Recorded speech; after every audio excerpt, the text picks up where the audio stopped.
We're going to go through a few different updates and go through a couple different things as we go through the meeting. As is normally the case, we go through the planning and development updates so that we can review the record of what items are on the agenda for the regular meeting to vote. This isn't a public hearing, it's just an opportunity for the board members to ask Bethany any questions of what's in the record. In case something wasn't clear, I know everyone's had a chance to review the videos and the packets and everything that you've submitted. But I will turn the floor over to you to kick off with going through those rezones, and thank you. Alrighty, our first one is Joseph and Diane Barron. They are, oh wait a minute. That one got tabled, or got. Yeah, that's what's it. It's just, it's coming up a little bit. When I I copied it over, I apologize. That's okay. Okay. Alright, our first one's gonna be Joseph and Diane Barron. They are wanting to rezone 10.07 acres from agriculture to small ag with the intent to build their house, and they're gonna sell the piece of property that has the larger house and the leftover acreage with it. The road access is off of Green Ridge Road, and as you can see, there's their property. And they are surrounded by ag and rural residential. And after reviewing the applicant's request to rezone, the staff recommends approval of this request, and Planning Commission voted 4 yes to 0 no to approve the rezone request. It's state residential, not small ag, right? I'm sorry, it is a Okay, state okay, making residential, I sure. read it wrong. Yeah, it is. That's a good catch. It is. Any more? All right, our next one is Kevin Lohner. 26 Turner Road and Refuge Road. They are wanting to put office warehouse for small business and inside storage. It's 1.44 acres total for both tracks. Road access is Refuge Road and Turner Road. And that's where their location is, right there on that corner. And that's one of the tracks, and the other one is the one that was next to it. They are surrounded by rural residential, agriculture, highway business. There's a large mixture of stuff there. And after reviewing the applicant's request to rezone 1.44 acres from rural residential to highway business, staff recommended approval of this request. Planning Commission had no recommendation.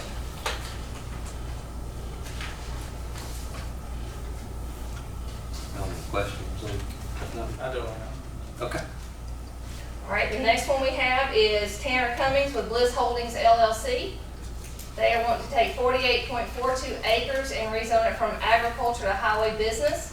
They are requesting the zoning change to develop a micro resort consisting of 22 lodging units not to exceed 30, 14 amenity structures, and approximately 4 miles of trails with several sitting areas throughout the property. The planned build will be built in phases. And as you can see, there's the location off of Upper Salem Church Road. They are surrounded by a mixture of ag, rural residential, highway business. There's their proposed map if you can see it. And the recommendation was, after reviewing the applicant's request to rezone 48.42 acres from agriculture to highway business, staff recommends approval of this request. Planning Commission voted 0 yes to 3 no to deny the request. Member Harold Hensley abstained from voting. Any questions? Bethany, I'll ask Phil, is there a way that we could, with this particular request, is there a way that you could ensure that that is only for a micro resort, and if that business were to ever cave at some point, or if it were to go under, that it wouldn't be used for something else once it had the highway business designation? I don't think so. I think that once the classification, once that bundle of property rights are given, I think that they're granted the bundle of property rights under highway business. Even though Tanner Cummings and them requested that it's only used for that, just for that If it's a purpose. self-imposed condition, like they did in the planning commission meeting. If they have agreed, if there's evidence on the record that they're willing to give that up and they've consented to it, then that would be one thing. But how is that now to be described? Well, we have, Under the recommendations for the request, the following conditions: must adhere to current ADA parking requirements, must maintain allowed buffers between ZIS-like zonings, lodging services units shall be limited to a maximum of 30. All county, state, and federal environmental regulations and permitting processes must be followed. The following permitted uses allowed under HB zoning will not be permitted on this site: adult business, animal hospital, auction facilities, contractor establishments, daycares, extermination services, retail services open for the public, storage services, gas or diesel fueling stations. So my question becomes, if the property changes hands, do those restrictions still apply to the next owner as well? They would. They would. Since They would. there Because is that's a part of the recommendation rezone part of they it. would. Yeah, it comes attached to it at that point. So if somebody else bought it and wanted to do one of those, then they would have to come back and, I guess, do a conditional use or something. I don't know what it would be. Okay, all right, thank you. You're welcome. Any questions? I'm good. Well, thank you, Ms. Beth. You can move back over with your people now. I was giving her a hard time about having to sit on an island by herself. She said she got stuck over there on the other side of the building. All right, so we will move on into department head updates. I know we have a couple of departments that have had quite a bit to update. Just to make sure that I do not overlook a couple of things. One, Matt, would you stand up for me for 1 second? Matt is our building inspector. He once hired immediately got his residential inspector, but this past week he also finished his commercial inspector certificate. So he has been going through and knocking out all the training classes, so he's now certified to do both residential and commercial inspections. So that will assist us quite a bit on having to contract that out. We've been having to contract out commercial for quite a bit of time, and I think now we've got one more phase to go, and we'll be in-house for the majority of what we do. So just wanted to recognize you and say thank you for your hard work on that.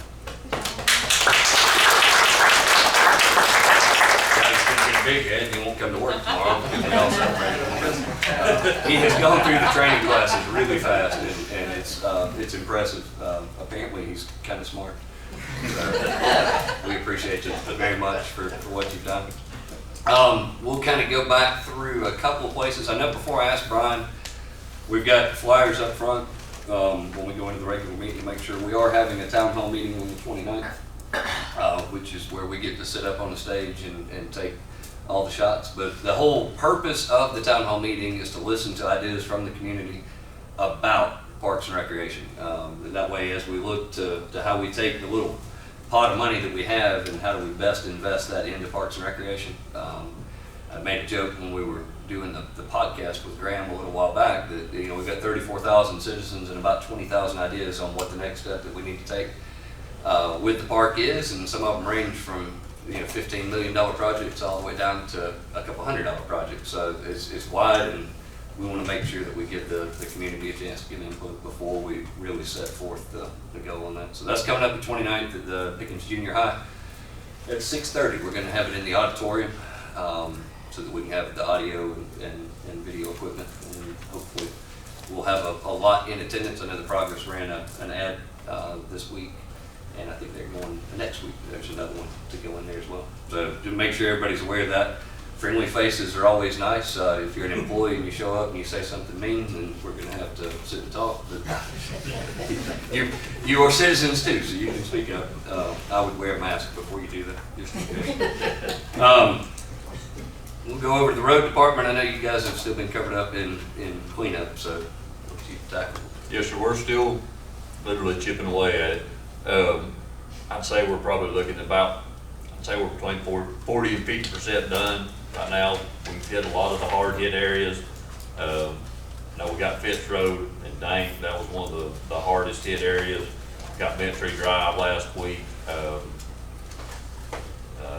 lot of the ones are not coming to in the moment, but we do still have a lot of bad places out there. We've not forgotten about you. I know Yellow Creek's still bad, Carlin and Moss, and then we've got lots that's just scattered. I mean, just a tree here and a tree there. And we've had crews out, ever since the storm. Philip's been helping with a couple of crews to clean up all over the county, try to make a showing everywhere we can. And like I said, just let people know we've not forgotten about you. We are still working through and getting some of the hardest hit areas and moving on. In other news, I talked to the contractor C.W. Matthews, and we've scheduled a pre-construction meeting for the week of Memorial Day, and payment is still scheduled for the second week of September. That's about all. You gonna give Memorial or Labor Day? Labor Day. Really want to hold off on paying that. Okay, good. We'll get it between now and then. Made me nervous there for a second. I can imagine. I was riding with some of the guys the other day trying to go around and help identify the severity and the scope, and they gave me a list of the roads, and it's so widespread throughout the county. I don't think that many people realize just how many different roads in different areas actually had damage that was there. I think that Commissioner Tatum was upset somebody because they left a pile in front of his house. This right there, so I was giving him a hard time. But it's just trying to pick them up one at a time. I rode through right before y'all started in Hickory Cove the other day, and the amount of substantial trees there and how fast they've been able to pull the piles out, it's been phenomenal. Yeah, and I thank y'all, and Mark, Sloan, everybody, they did spend a good day riding around, helping us spot and, kind of grade how severe the areas were, just to give us kind of an idea of where we need to go to next. And now they're laughing because we're the ones that graded the severity on what we saw, and we don't actually do the work that they do. So what I call low severity, they probably are thinking was high. I just wanted to get them out there really fast. But it's impressive, and we still a couple weeks. I know Philip's got crews. He's got to release back to doing water business pretty soon, and Kurt's got crews. He's got to release back to doing some standard road maintenance stuff pretty soon. So we're trying to knock out all we can knock out and keep it moving forward. Got any road questions? All right, who's next? Mark. I just want to let you know update on the amount of damage that was caused by the tornadoes and the severe weather on July the 20th. The total number with the state is approximately $11 million. It takes $19 million to have a presidential declaration request from the state. So we're not more than likely won't get there, even with Cherokee's late reporting of their damage assessment. And then we also have the hazard mitigation plan update kickoff meeting next Tuesday day, the 22nd at 10 o'clock downstairs in the Pickens room. We've invited over 100 people, expect maybe 30 or 35 to show up. But our contractor will be with us there and starting our kickoff for the hazard mitigation update. Every 5 years we're required to do that. Thank you. Anybody else have an update on this side? Any specific questions? Brian's saving all his energy for the town hall. I've already set him up a doctor's appointment to get heavy medication right before we start on So we're this side. pretty busy. So we'll start youth football this coming Saturday. We'll be hosting 8 events on Saturday from 10 a.m. all the way up to 7. So we'll be having just K through 1 football. That's the itty bitties. So it's pretty fun. So Pickens has a game, and then we host 3 other games that day. And then after that, we'll have flag football. Flag football will start at 4. The elementary school team has to play a doubleheader. And then after that, our middle school team will play as well. And then, so after that, at the same time, actually, we'll be hosting the cross-country event for middle school tomorrow night. And then Saturday morning, we'll have all the high school cross-country teams down at the park running. So if anybody sees the lights on at 5:30 in the morning, that's why. So it'll be very busy at the park. I would highly recommend you avoiding camp and refuge right there, because they'll be parking everywhere and it's going to be crazy. But it's we're kind of in our busy time, and as soon as we get out of August, we're going to be doing stuff for basketball, registering for basketball. So fall is very busy for us. Good. Thank you. Yep. Questions? We'll have plenty of those. Yeah. I'm banking my questions. Yeah, saving them all up. No, we will, and one thing after the town hall, I know that we're gonna actually attend, and we'll advertise that we're all three gonna attend the Parks and Rec Advisory Board meeting as a September follow-up 13th. to the town hall. So on the 13th, we'll sit down Yep. with the advisory board, and that way collectively we can rehash what came out in the town hall as well. So September is going to be a busy month for commissioners. I know before I come over to this side, we'll also have, and we don't know the date on it yet because we're still kind of waiting, tax commissioner, school system, and everybody, we will have to have a call meeting on the millage rate, and we'll know the exact time once all that information's been processed and the school system has their meetings first, that we're required to approve theirs as well. So we'll make sure to get that meeting scheduled. So we'll probably have 3 meeting dates plus our Parks and Rec meeting date. So it'll be a 4-meeting month for us on how we're going through it. Any updates on this side of the room? Anybody want to dive in as everybody stares at their phones? I'll update on for Miranda, since she's only been here 2 weeks. I don't want to run her No, off I at need the to first hear meeting. from her. No. We had a protection clause in place to where she wouldn't have to. The budget process had just begun right when she was coming in. So as far as department heads, internal department heads have submitted their budgets in for review to start kind of plugging the numbers in. The message will go out to appointed authorities and other elected officials tomorrow. That's So, what I was doing. yeah, you were checking. So that message will go out tomorrow, and we'll start getting the submissions back from all the others outside of internal departments, and that way we can really begin that process of kind of reviewing the wish list and what everybody's asked for, so that we can all have what we need to review. So that's full swing.